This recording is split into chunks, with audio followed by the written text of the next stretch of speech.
Waspinator! Yes, Scorpion up now! Waspinator! Bakit ang itim mo? Nag-beach kasi kami. Kaya eto, nangitim ako. Teka, bakit mo ba ako tinawag? Huwag mo sabihin, bebentahan mo na naman ako nung lipstick mo, ha? Waspinator! Hindi yun. Actually, may tatanong sana nga ako sa'yo eh. Baka alam mo yung bagong sikat na sabon ngayon? Anong sabon yan? Glutatron yata yung tawag nila. Ay naka, wag mo akong kakasapin dyan tungkol sa mga sabon-sabon na yan. Masyado akong busy para dyan. Pero wait lang, Waspinator. Hello guys! Welcome once again on our channel. This is Pinoy Toy Review Channel, ang channel na kung saan nire-review natin ang mga iba't ibang klaseng toys na makita natin sa market based here in the Philippines. Now, bago tayo mag-start, please don't forget to like this video, especially if you like scorpions. And if this is your first time here on our channel, please do subscribe and click that bell button so you will get notified every time we have a new video. Now with all that, let's get it on! Now here's the toy that we're going to review for today. This is the Transformers Legacy Scorponok Toy Accurate Colors. So this one is almost same lang ng mold nung Kingdom na Scorponok, but yung color niya doon kinuha sa original niya na vintage toy. And as we start, let's take a look muna sa kanyang details. And as you can see, ang ganda talaga ng ang ganda talaga ng texture ng line na ito. Ang ganda, even sa face niya, even sa head, kita-kita yung texture, no? Galing, ganda. May pagka golden brown yung kanyang visor. Yan yung details niya. Galing. Ganda ng texture talaga. Tuwang-tuwa ako sa texture nito. Ayun, may hollow earth. Para naman sa kanyang articulation, sa head niya is on a ball joint. So, naiikot yan. Konting look up and halos wala nang look down. And sa kanyang Pride moment with arms wide open. And naaangat pa yan hanggang ganyan. And naiikot din yan. So, yan. And then sa bicep niya, may rotation din siya dyan. Sa kanyang muscles, yan, ang kanyang elbow bent. Pagdating dito sa pinaka-claws niya, hindi naman hands claws. Sa kanyang sipit, yan, naiikot din yan. Okay, and then ito, no-open din yung kanyang mga sipit. So, ganoon din sa kabila. And may nakasilip doon na kanyang accessories. And then, pagdating sa waist niya, meron siyang rotation dito. Although medyo hirap lang kasi nakaharang na sa likod yung mga paa niya and yung bone tooth niya. Okay, sa legs niya, meron siyang Bantam split na ganyan lang kataas. And kanyang high kick, ganyan. Ang kanyang back kick, ganyan. Okay, meron din siyang thigh rotation dyan. And ang kanyang knee bend, ganyan. Yan. Halos di mo makita yung knee niya kasi ponggok si Scorponok. Okay. Sa kanyang feet, meron siyang tiltage yan. Halos mabali na yung paa niya sa tiltage. Okay. So, yan. Sa kanyang robot mode, itong kanyang tail, yan yung mga feet niya, nagagalaw pa rin naman. And then, itong tail niya, mas natataas yan eh. Yan. Pwede pa nga maangat yan ang ganyan. Tapos, sting niya yung sarili niya. And actually, meron din siya dito mga accessories pa. Itong kanyang lipstick. Actually, natutuwa ako dito sa missile niya na to kasi itong missile niya, kung titingnan ninyo, ayan may logo siya ng Maximal. So, bakit kaya Maximal yung nakalagay dito? Okay, and then dito naman sa kabila, nandito yung kanyang langaw. Ito yung parang kanyang B.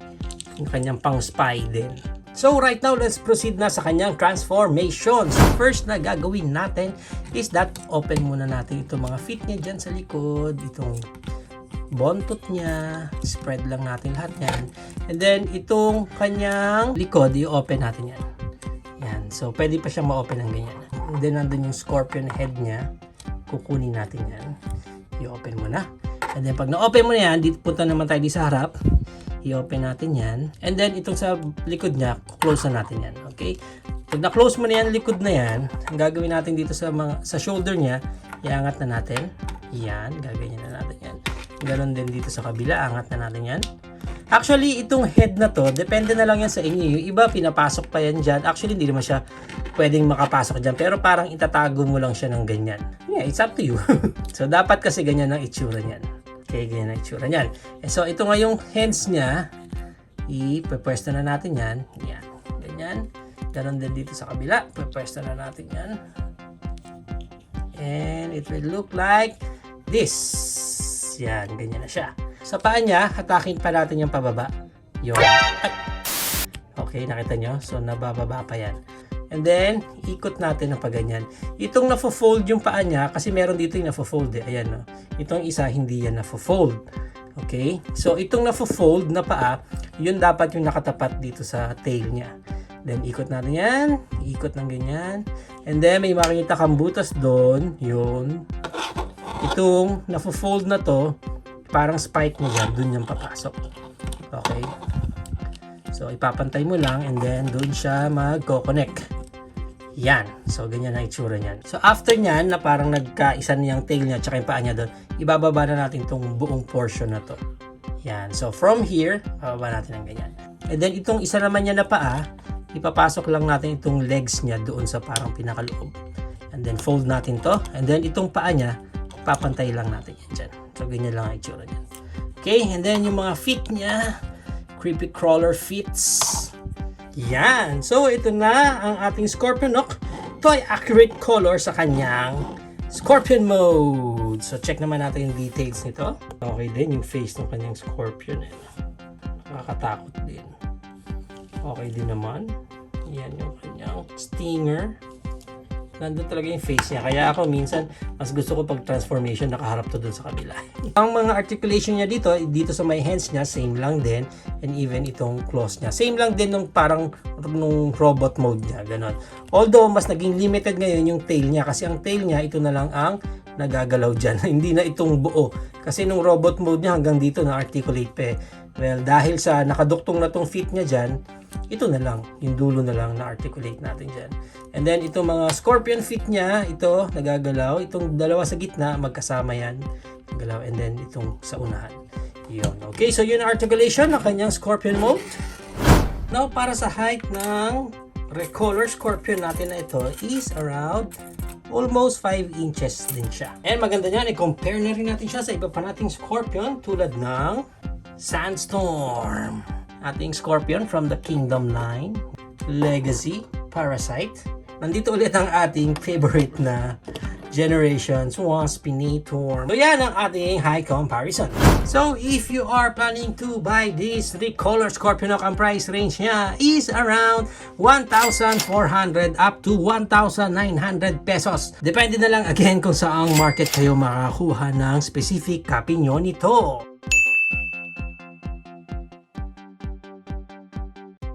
So, there you have it na guys. Once again, ito na ang ating Transformers Legacy Scorpionok Toy Accurate Recolor. So, what do you think of this figure guys? Is it a go for you or a no for you? Whatever your thoughts, please comment it down below. But for me, I think this one is a go kung na-miss out ko yung Kingdom Scorpionok. But since meron na ako nitong Kingdom Scorpionok, I don't think so na magdadagdag pa ako ng another Scorpionok para lang magkaroon ng toy accurate na color. But if you think na tulad ko rin na nag-collect ka ng mga black na Transformers, kasi ako meron akong specific collection din sa collections ko na kung saan kinokollect ko yung mga color black na variant ng mga Transformers. So this one, kukuha ko kasi doon siya mapupunta. Hindi siya dahil mapupunta siya kasama ng mga iba pa niyang kaline. Okay? Pero overall naman, itong recolor na Scorpionok natin, almost same lang and identical dito sa Kingdom Scorpionok natin. So, yung mga issues niya, yung mga downs niya, pareho lang sila. Even yung mga magagandang points niya, same na same lang silang dalawa. Although, isa sa pinaka nagustuhan ko dito sa Toy Accurate Color is yung pagka-purple niya. Kasi dito, although sa ating camera parang medyo shiny yung purple niya, no? Pero in person, pag tinignan mo, may pagka-dark eh. Itong purple niya na to. So, yung dark purple niya na to, nagko-complement doon sa black body niya.